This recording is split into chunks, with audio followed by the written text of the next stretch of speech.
pag nakadalawang touch sa guhit or dalawang candle close sa guhit, that's considered a valid trend line. Pag nakaapat na candle close or touch na yung trend line na yon, it becomes weak. So, pwede na siya mag-break.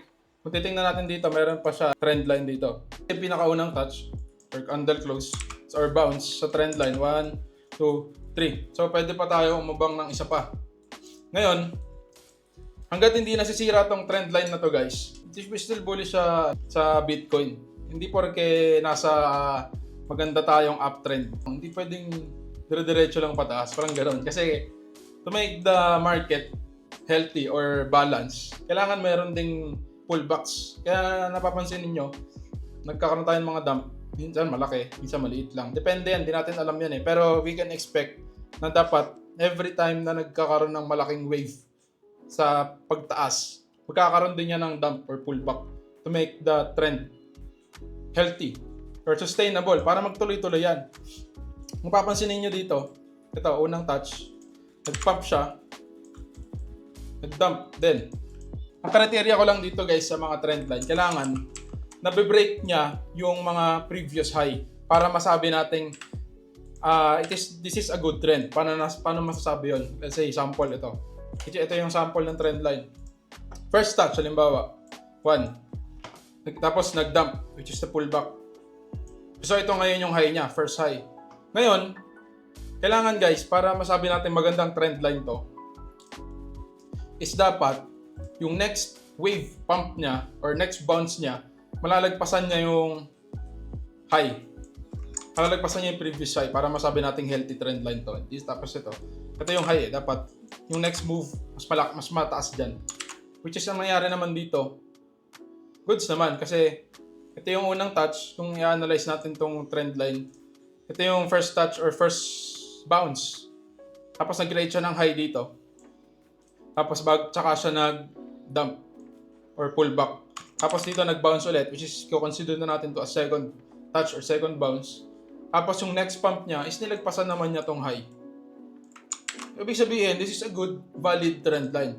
As long as kino-continue niya yung pattern na yon, which is magda-dump, magba-bounce, i-break yung previous high, this is a good, valid trend line. Hanggang dito nasisira, we can still say na valid or bullish pa rin tong Bitcoin. Kasi lahat naman ng high niya, sinisira niya. Tingnan mo. Nag-bounce, nag-create ng high, nag-dump. Nag-bounce ulit, nag-create ng high. Actually, dalawa nga yung high. Tapos, ito na yung pwede natin consider ulit na another bounce. Kasi ito yung nag-touch sa line. Ito medyo malayo. Pero kung gusto mo i-cover yan, pwede mo gawing zone yung trend line. Alam ko, tinuturo ko rin to sa mga videos ko guys eh. So yun lang, ganun lang ang concept ng trend line. Kasi kailangan mo lang malaman or maintindihan kung paano siya nag-work. Para may gamit mo rin siya sa confirmation or sa mga trades mo. Ayun, di ba, nag-bounce siya ulit. Binrake niya ngayon ulit yung high. So this is a good, valid bounces. This is a good, valid bounce. Kasi nagbe-break yung high eh. Ngayon, ang ina-expect natin ngayon is wala pa siyang fourth touch. Wala pang nagiging fourth touch dito sa Bitcoin. So we can expect na pwede nga siya mag-dump para mag-pullback. Ngayon, ang kinreate na high ngayon ng Bitcoin is 180K, 108K. O kung guguhitan natin tong high na to, ayan na yung high na kinreate natin. Ang rule natin guys, para maging valid or good pa yung trend line, kailangan after niya mag-bounce, halimbawa, let's say lang dito sa 90K, 80K, 80, 85K, siya magba-bounce. Let's say lang. Tapos ito yung magiging fourth touch mo. Ngayon, sa next wave na mangyayari dito, kailangan malagpasan nito yung 108K para magtuloy ito pataas. Kasi kung hindi, ang mangyayari dyan guys, kung hindi yan lalagpas, masisira na yung trend line. Ganito na yung mangyayari dyan. Diba? Ito yung ideal trend line. Ito yung ideal trend line natin na good trend line. Kailangan tuloy-tuloy siya ng sisira ng high. Ganyan. Ito yung high. Sinira niya ulit. Yan. Let's say ito yung Bitcoin ngayon nangyayari. Medyo babagsak na. Nag-create siya ng high dito which is 108.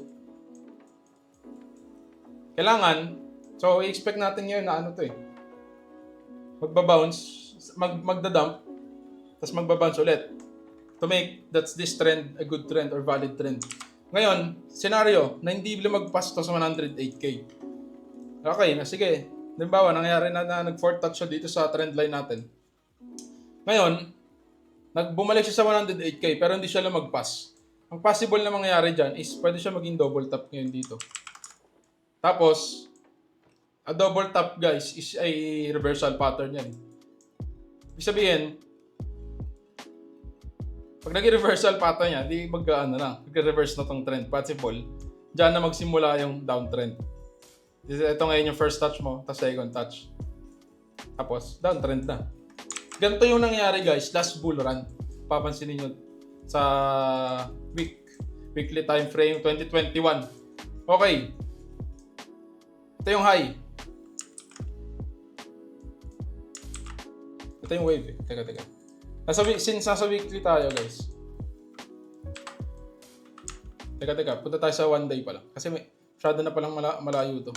Pero ito, to make you an example, ganito ngayon nangyari sa last bull run eh. Punta tayo doon sa 2021. Ito. Sa pinaka...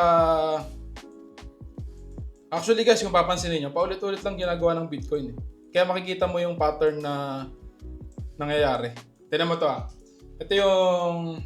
Gawa tayo ng trend line. Ito yung concept na sinasabi ko. Ito, first touch, second touch, third touch. Ito yung fourth touch. Kung ang nangyari dito, di ba ang rule natin, kailangan, after ng bounce, next pump wave niya, kailangan mag-break siya ng high. Ang nangyayaring high kasi, ito yun eh. Ito yun, which is around 62 to 65k. Ito yung high na create niya after the second touch or second bounce ng trend line.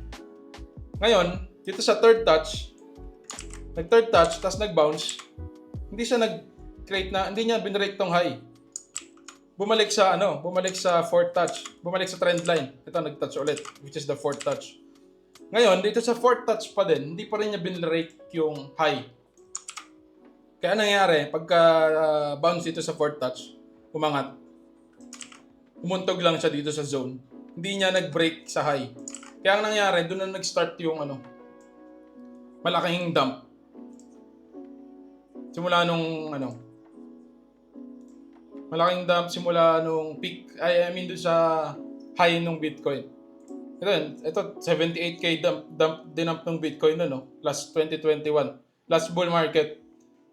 Ganito yung mangyayari guys kapag hindi binrake ng market or ng price yung high na ginagawa niya, yung high na kinikreate niya.